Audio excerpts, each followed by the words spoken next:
এবছরই বাংলাদেশ পাবে উন্নয়নশীল দেশে চূড়ান্ত স্বীকৃতি। সেই মর্যাদা আলিঙ্গনের পথে মুদ্রানীতি, মূল্যস্ফীতির ব্যবচ্ছেদে সাধারণ মানুষ চান যাপিত জীবনে স্বস্তি। ন্যায্য মূল্য নিশ্চিতের পাশাপাশি অর্থনীতির নানা নীতিতে দূর হোক ভোগ বৈষম্য, এমন প্রত্যাশা জনগণের।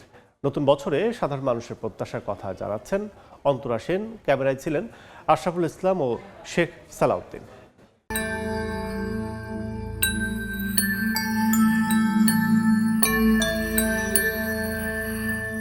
অবিরাম পথ চলায় আরও একটি বছর।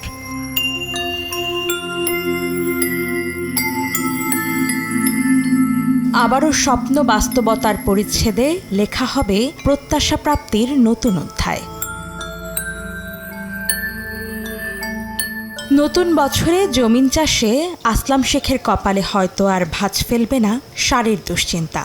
ন্যায্য দাম না পেয়ে নিজের সবজি ক্ষেতের দিকে উদাস হয়ে তাকাতে হবে না মোতালেব মিয়াকে। স্বামী মৌসুমীর মুখেও থাকবে তৃপ্তির হাসি। যেমন এবছর সারের কষ্ট করছি, আশা করি ইনশাল্লাহ যাতে সামনের বছর সারের কষ্টটা না থাকে। যে সব জিনিস আমরা উৎপাদন করি, এসব জিনিস যেন ভালো দাম পাই। আমরা চাই দুটা পয়সা আমরা কামাইতে পারি জমি থেকে। দায় দায়িত্বের ভার কাঁধে মাথায় নিয়ে নিরন্তর এই চলার পথে যেন ফুরিয়ে যায় হাতেমালির না পাওয়ার গল্প।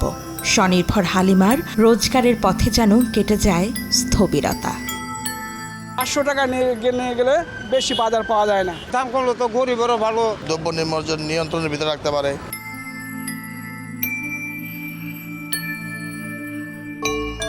দেনা পাওনার হিসাবের খাতায় সাদিক মিয়া আর টানতে চান না চাল কিনতে গিয়ে তেল কিনতে না পারার জের। জমির শেখের চাওয়া দরদাম করে হলেও 2-1 টাকা বাঁচিয়ে সন্তানের জন্য যেন আরেকটা ডিম কিনতে পারেন তিনি। চাল ডাল ইত্যাদি এগুলোর উপর যদি দামটা কিছু কমে আসে তাহলে মোটামুটি জনগণের একটু স্বস্তি পাবে। তারা ভোক্তা, তারাও ভালো থাকে, কৃষকও দুইটা পয়সা পায়। বাজার নিয়ন্ত্রণ করতে পারলে আমাদের মতন মধ্যবিত্ত তারা কিন্তু ভালো থাকবে।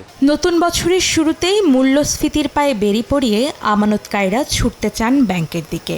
তাদের প্রত্যাশা, আমানতের বিস্তারে বিনিয়োগ, ব্যবসা বাণিজ্য সম্প্রসারণে কেটে যাবে আর্থসামাজিক ও রাজনৈতিক দোলাচল।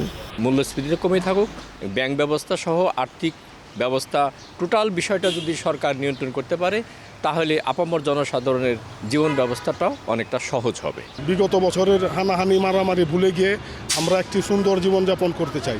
বছর তো বিজনেস চাই, আল্লাহ দেও কামড়ে সব কাজ কাম ব্যাগে শুরু করে আমগো বেচা কিনা ভালো। শ্রমিকও যে একটু পরিশ্রমের টাকাটা যেন ঠিক মতন পায়। অর্থনীতির নানান ব্যবচ্ছেদে এবছরই উন্নয়নশীল দেশের কাতারে যাবে নিম্ন মধ্যম আয়ের বাংলাদেশ। এমন প্রাপ্তিতে যেন ভেঙে যায় বৈষম্যের শিকল। সাধারণ মানুষের মতোই এমন প্রত্যাশা গবেষকদের।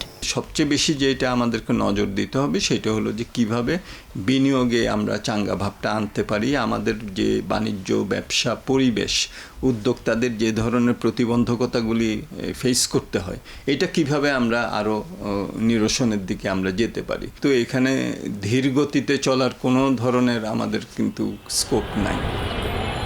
বছর আসে বছর যায়, কোথাও আলো ঝলমলে উদযাপন, কোথাও অন্ধকারে আলো খুঁজে পাওয়াটাই দায়। নতুন বছরে খেটে খাওয়া মানুষের কাছে নতুনত্ব হলো নতুন করে টিকে থাকার লড়াই। আর প্রত্যাশা, অবসান হোক সীমাহীন বৈষম্যের, শক্তিশালী হোক দেশের অর্থনীতি। অন্তরা সেন, সময় সংবাদ, ঢাকা।